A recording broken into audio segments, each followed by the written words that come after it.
Magandang araw po sa lahat. Ako po yung bumabati sa inyo ng maligayang bagong taon. Ito po ang unang araw ng bagong taon. Simulan po natin ang ating buhay sa pagbabago ng ating kaisipan patungkol sa pananampalataya. Lumapit po tayo sa Panginoon at magkaroon tayo ng relasyon sa Panginoon sa pamamagitan ng pagbabasa ng kanyang salita o ng Biblia. At lagi po tayong manalangin na bigyan tayo ng kalakasan at kagalingan at higit sa lahat ang ating kaligtasan. Ako po yung magbabahagi ng mensahe ng Panginoon sa araw na ito patungkol sa ating pananampalataya. Tayo po ay binigyan ng paalala o babala. Ang pamagat po ng ating ibabahagi ay huwag maging puno ng igos. Sa Biblia po may mababasa tayo na nangaral o nagturo ang Panginoong Hesus sa pamamagitan ng talinghaga o paghahalintulad. Ito po ang mababasa natin sa Mateo 13 verse 3-9. Marami siyang itinuro sa kanila sa pamamagitan ng mga talinghaga o paghahalintulad. Sinabi niya, may isang magsasakang nagasik ng binhi. Sa kanyang paghahasik, may mga binhing nahulog sa tabi ng daan. Dumating ang mga ibon at tinuka ang mga binhing iyon. May mga binhi namang nahulog sa mabatong lugar, kung saan walang gaanong lupa. Mabilis na tumubo ang binhi dahil mababaw ang lupa. Ngunit natuyo rin ito ng masikatan ng araw, at dahil hindi malalim ang ugat, namatay ito. May mga binhi namang nahulog sa lupang may matitinik na damo. Lumago ang mga damo at natakpan ang mga tumubong binhi. Ang iba namang nahulog sa mabuting lupa, lumago at namunga. Ang iba ay napakarami ng bunga at ang iba ay marami-rami at ang iba naman ay katamtaman lang. Kayong mga nakikinig, dapat ninyo itong pag-isipan. Ngayon, ano ang layunin ng talinghaga na binasa natin? Mababasa natin sa Mateo 13 verse 18-23. Ang kahulugan ng talinghaga tungkol sa mga asik. Pakinggan ninyo ang kahulugan sa talinghaga tungkol sa mga asik. Ang tabi ng daan kung saan nahulog ang ilang binhi ay ang mga taong nakinig ng mensahe tungkol sa paghahari ng Diyos. Pero hindi nakaunawa. Dumating si Satanas at inagaw ang salita sa kanilang puso. Ang mabatong lugar kung saan nahulog ang ibang binhi ay taong nakinig ng salita ng Diyos at masaya itong tinanggap agad. Ngunit hindi taimtim sa puso ang kanilang pagtanggap, kaya hindi tumagal ang kanilang pananampalataya. Pagdating ng kahirapan o pag-uusig dahil sa salita ng Diyos na kanilang tinanggap, agad silang tumalikod sa kanilang pananampalataya. Ang lupang may matitinik na damo kung saan nahulog ang iba pang binhi ay ang mga taong nakinig ng salita ng Diyos. Ngunit dahil sa mga alalahanin dito sa mundo at sa paghahangad na yumaman, nakalimutan nila ang salita ng Diyos, kaya hindi namunga ang salita sa buhay nila. Ngunit ang mabuting lupang hinasikan ng binhi ay ang mga taong nakinig ng salita ng Diyos at nakakaunawa nito. Kaya namumunga ito sa kanilang buhay at ang iba ay napakarami ng bunga, ang iba ay marami, at ang iba ay katamtaman lang. Ngayon, ano ba ang kahulugan ng talinghaga? Kung mababasa natin ang Mateo 13, 10-12, ang layunin ng mga talinghaga. Pagkatapos, lumapit kay Jesus sa mga tagasunod niya at nagtanong, bakit po kayo gumagamit ng talinghaga sa sa pagtuturo sa mga tao? Sumagot si Jesus, ipinagkaloob sa inyo na malaman ng lihim ng tungkol sa paghahari ng Diyos, pero hindi ito ipinagkaloob sa iba. Sapagkat ang taong sumusunod sa narinig niyang katotohanan ay bibigyan pa ng higit na pangunawa. Ngunit ang taong hindi sumusunod sa katotohanan, kahit ang kaunti niyang naunawaan, ay kukunin pa sa kanya.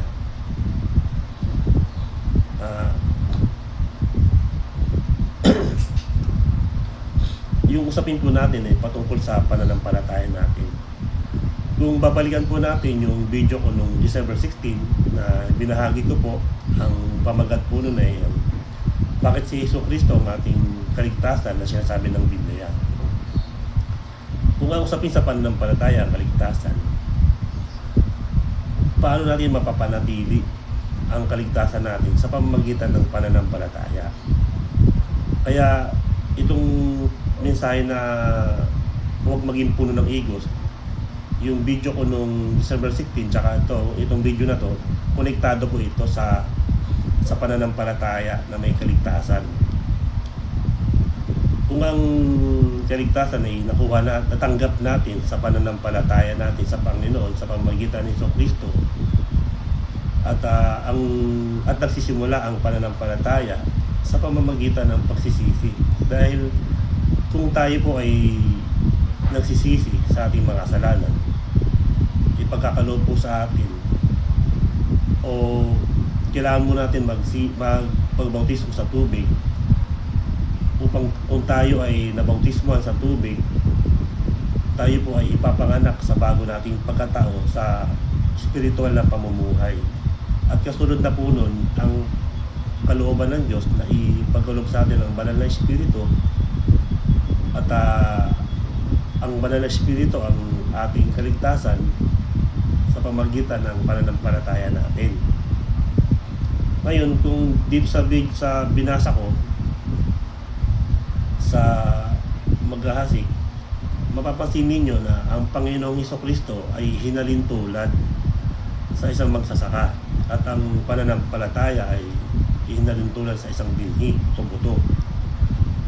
Kung ang konsepto ng magsasaka ay ang pagtatanim, ibig sabihin pag dumating ang panahon na tumubo ang buto, ito po ay nagiging puno. Tayo bilang mananampalataya, inahalin tulad po tayo sa isang puno. Kapag tumubo ang pag yung ating pananampalataya tumubo, yung buto na tinanim sa atin ng Panginoon, pag tumubo ito, tayo po ay nagiging puno.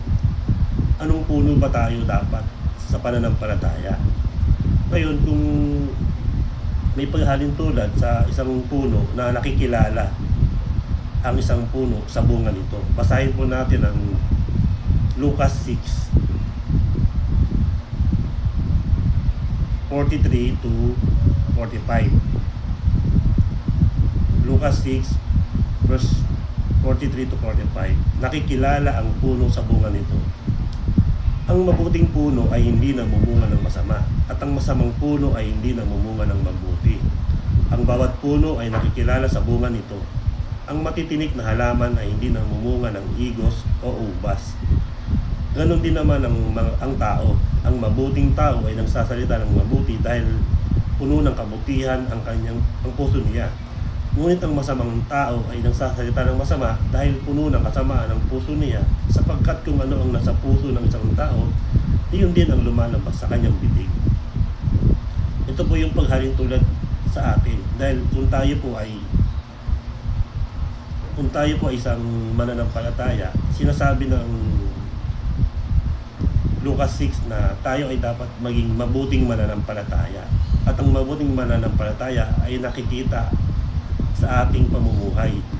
Nagsasalita tayo ng mabuti, at ipinamumuhay natin kung ano yung sinasabi natin. Dahil ang puno na namumunga ng mabuti ay, kung ang puno ay nakikita sa kanyang bunga, sabihin yung pananampalataya natin dapat makitaan tayo ng kabutihan. Kaya ito yung paghahalin tulad na binabanggit sa atin ng Biblia. Ngayon, patungkol naman sa bunga na sinasabi ng banal na Espiritu, ano ba ang bunga ng banal na Espiritu? Basahin natin ang Galatia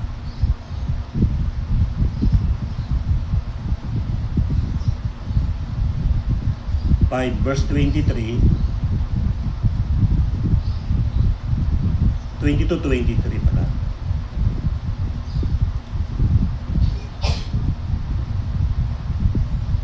Ngunit ito ang bungang makikita sa taong namumuhay sa kapangyarihan ng banal na Espiritu: pag-ibig, kagalakan, kapayapaan, pagtitiis, kabutihan, kagandahang loob, katapatan, kahinahunan at pagpipigil sa sarili. Kung ganito ang pamumuhay natin, hindi natin malalabag ang utos ng Diyos.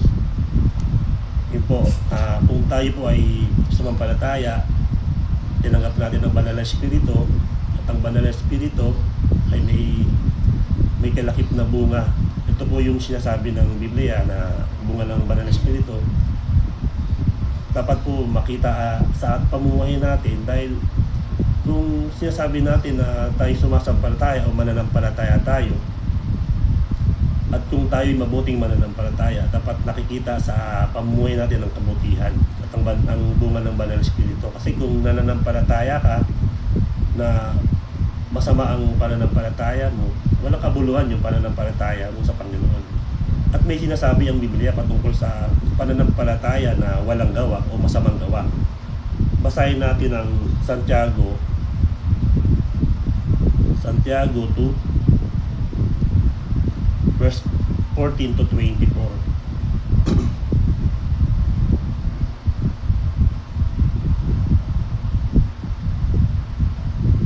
So, ang pananampalataya at mabuting gawa. Mga kapatid, ano bang mapapala ng isang tao kung sabihin niyang meron siyang pananampalataya pero wala naman siyang mabuting gawa? Maliligtas ba siya ng ganyang pananampalataya? Halimbawa, walang maisuot at walang makain ng isang kapatid at sinabihan mo, pagpalain ka ng Diyos at hindi ka sana ginawin at magutom. Pero hindi mo naman siya binigyan ng kailangan niya. May nagawa ba itong mabuti? Ganito rin naman ang pananampalataya. Kung hindi ito kinakakitaan ng mabuting gawa, wala itong kabuluhan. Kung talagang may magsasabi, may pananampalataya ako at ikaw naman ay may mabuting gawa, ito mo naman ang may sasagot ko. Paano ko makikita ang pananampalataya mo kung wala namang mabuting gawa? Ipapakita ko sa iyo na may pananampalataya ako sa pamamagitan ng mabuti kong gawa. Naniniwala ka na may isang Diyos. Mabuti iyan. Pero kahit ang masamang espiritu man ay naniniwala rin at nanginginig pa nga sa takot.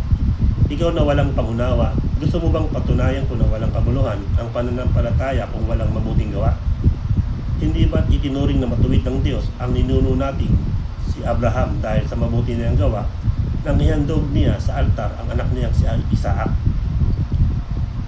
Makikita mo na ang pananampalataya niya ay may kasamang mabuting gawa na ipapakita na tunay ang pananampalataya niya sa pamamagitan ng mabuting gawa.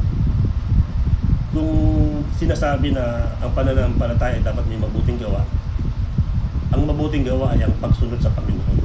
Kasi kung hindi ka susunod sa Panginoon, paano mo magagawa maging mabuti? Dahil ang sinasabi ng Biblia, ang mabuti ay ang Panginoon. At ang tinanggap natin ng banal na espiritu ay sa pamamagitan ng pananampalataya ay sa Panginoon din ang galing. Ngayon, bakit sinasabi ng Biblia na kailangan ng mabuting gawa ang pananampalataya? May kasamang mabuting gawa. Kasi kung babasahin mo ang 1 Corinto 13,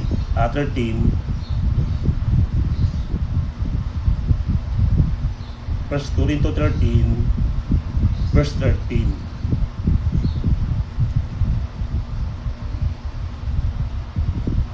sinasabi dito, tatlong bagay ang nananatili: ang pagtitiwala, pag-asa, at pag-ibig. Ngunit ang pinakatakila sa mga ito ay pag-ibig.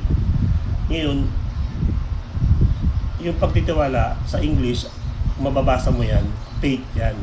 Ibig sabihin, mas dakila ang pag-ibig kaysa sa pananampalataya. Kasi ang pananampalataya, kung walang pag-ibig, wala rin kabuluhan.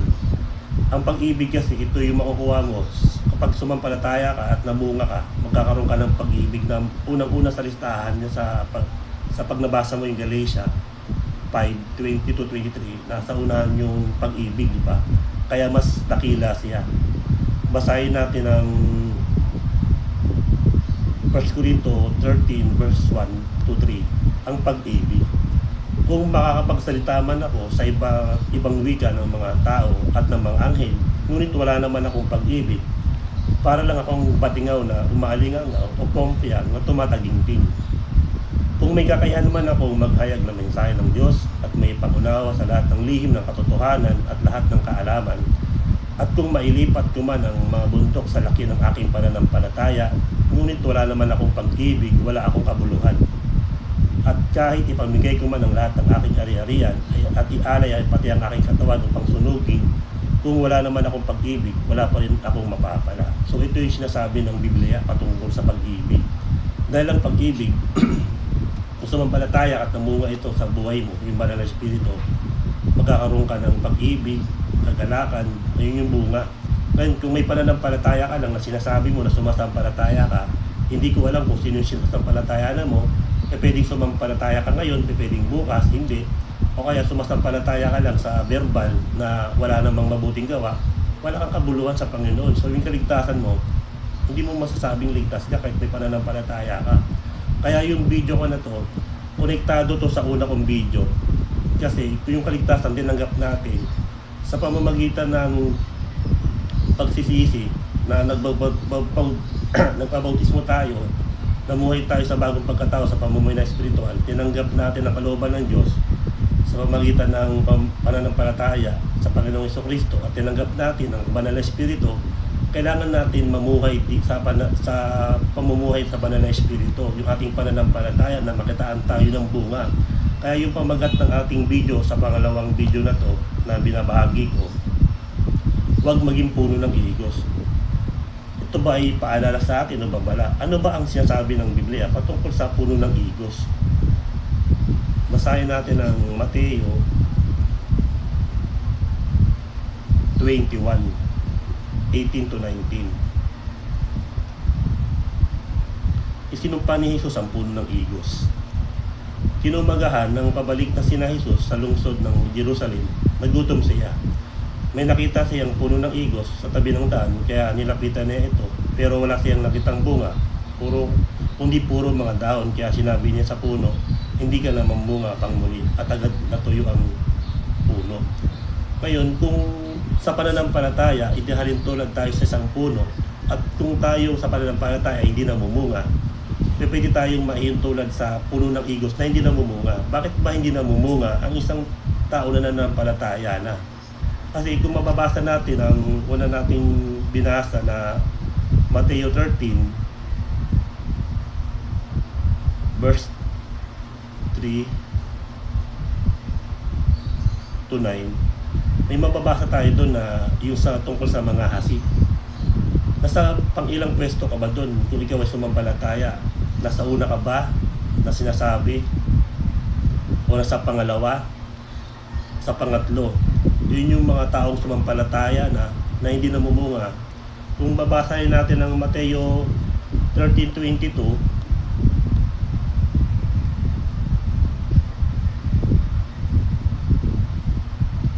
sa pangatlong pwesto ng mga hasi, ang lupang may matinik na damo kung saan nahulog ang iba pang bini ay mga taong nakinig ng salita ng Diyos, ngunit dahil sa mga alalahanin dito sa mundo at paghangad na yumaman, nakalimutan nila ang salita ng Diyos, kaya hindi namunga ang salita sa buhay nila. So yun pala yung pwedeng dahilan kung bakit hindi namunga ang salita ng Diyos sa kanila.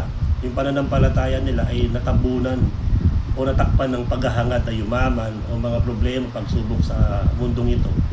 Kaya sinasabi ng Biblia na, sa atin na kung gusto natin mapanatili ang kaligtasan sa atin sa pamamagitan ng pananampalataya, kailangan sigurado tayo na ang sinampalatayaan natin ay ang Panginoon sa pamamagitan ni Jesucristo. Dahil kung mababasa natin ang John 15:1 verse 1 to 4, ang tunay na puno ng ubas. Sinabi pa ni Jesus, ano ang tunay na puno ng, ako ang tunay na puno ng ubas, at ang aking ama ang tagapag-alaga. Pinuputol niya ang aking mga sangang hindi namumunga, at nililinis niya ang bawat sangang namumunga para lalo pang mamunga. Malinis na kayo dahil sa mga salitang sinabi ko sa inyo. Manatili kayo sa akin at ako'y mananatili sa inyo. Hindi makapamunga ang sanga malibang nakakabit ito sa puno. Ganun din naman, hindi kayo makakapamunga kung hindi kayo nananatili sa akin. So yun pala yun. Kumbaga, kung tayo sumampalataya sa totoong pananampalataya natin, na ang sinampalataya natin ay ang Panginoon sa pamamagitan ni Jesucristo at pinagkaloob sa atin ng banal na Espiritu. Ang buto na tinanggap natin ay buto ng ubas, dahil ang Panginoong Hesus ang tunay na puno ng ubas. Kaya kailangan nating manatili sa Panginoon sa pamamagitan ng pagbabasa at pananalangin na lagi tayong nakakonekta sa Panginoon para may pamuhay natin ang kanyang banal na Espiritu, na magkaroon tayo ng bunga ng pag-ibig, kagalakan, makita sa atin ng liwanag na tayo ay talagang sumampalataya. Ito yung siya sa binahagi ko na kung ito ba ipaalala sa atin o babala, dahil karamihan naman sa atin na may pananampalataya, pero dahil nga sa mensahe na nabasa natin na napuno tayo ng pag-aalala, paghahangad ng yumaman, hindi tayo namumunga. So sinasabi ng Biblia sa atin na manatili tayo sa presensya ng Panginoon at ipamuhay natin ang banal na Espiritu na tinanggap natin sa Panginoon. Pero kasi may isang nakakalungkot na mababasa natin dito sa Biblia na sinabi ng Panginoon. Kung babalikan natin yung Mateo 13 verse 10 to 12. Ito yung layunin ng talingaga. Mababasa mo sa verse 11. Sumagot si Jesus, ipinagkaloob sa inyo na malaman ang lihim tungkol sa paghahari ng Diyos, pero hindi ito pinagkaloob sa iba. So nakakalungkot na kahit may mga tao na may puso na ihayag ang kaligtasan para sa lahat, pero sinabi dito sa Mateo 13 verse 11 na ipinagkaloob sa iba, pero hindi ipinagkaloob sa iba. Nangangalugan ba na ipinagkait? Siyempre hindi. Napakabuti ng Panginoon. May pagkakaloob lang ang kaligtasan sa taong sumusunod sa Kanya. Ngayon, kung ang sinasabi ng Panginoon, sumunod ka sa Kanya, na sumampalataya ka, pero kailangan ang pananampalataya mo ay may pagsisisi. Dahil hindi mo matatanggap ang kalooban ng Diyos nang walang pagsisisi. Hindi pa pwedeng sumampalataya ka lang na verbal, na sumampalataya ka lang. Hindi ko alam kung sino yung sinasabi mong sinasampalatayan mo ng Panginoon, kasi malinaw sa sinasabi ng Biblia na ang dapat tayo sumampalataya sa Panginoon sa pamamagitan ni Jesucristo upang matanggap natin ang banal na Espiritu niya. Pero bago natin matanggap ang banal na Espiritu, kailangan natin ng pagsisisi, na ang tanda ng pagsisisi natin ay ang pagpapabautismo sa tubig. Kung napanood nyo yung video ko nung una, maiintindihan nyo yung pangalawang video na to na binabahagi ko, na ang kaligtasan ay nakuha sa pamamagitan ng pananampalataya. Pero paano mo mapapanatili ito sa iyong buhay? Dahil hindi naman natin hawak ang ating buhay kung bukas patay na ba tayo, o sa pagparito ng Panginoon sa pangalawang pagbabalik, na ipamuhay ba natin ng banal na Espiritu niya, namuhay ba tayo sa banal na Espiritu? Kasi nga sinasabi, kung may pananampalataya ka na wala ka namang bunga, wala kang gawa, walang kabuluhan ng pananampalataya mo. Kaya itong mensahe sa atin ng Panginoon, paalala ba to, babala, na mamuhay tayo ng nananatili sa Panginoon sa pamamagitan ng pagbabasa at pananalangin. So yun lang po, sa araw na ito, ibinahagi ko po ito ng mensahe ng Panginoon. Ito po ang desire ng puso ko para sa lahat na magkaroon ng kaligtasan. Pero nakakalungkot na hindi lahat ipinagkaloob, kasi yung iba matigas masyado yung puso. Ayaw nilang intindihin at unawain yung mensahe.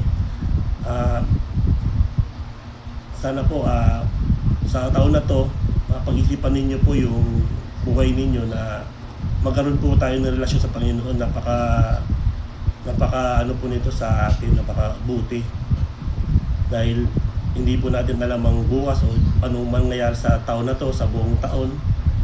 Ako po, na-experience ko yung taon na hindi maganda, kaya nagkaroon po ako ng bahagi sa pananampalataya na ibahagi sa inyo yung kaligtasan.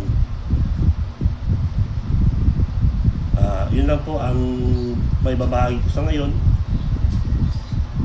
Ang panalangin ko po ay magkaroon kayo ng relasyon sa Panginoon at matuto po tayong magbasa ng salita niya. Muli po, salamat sa lahat. God bless po at ingatan po sana kayo ng Panginoon sa inyong buhay. Hanggang sa muli.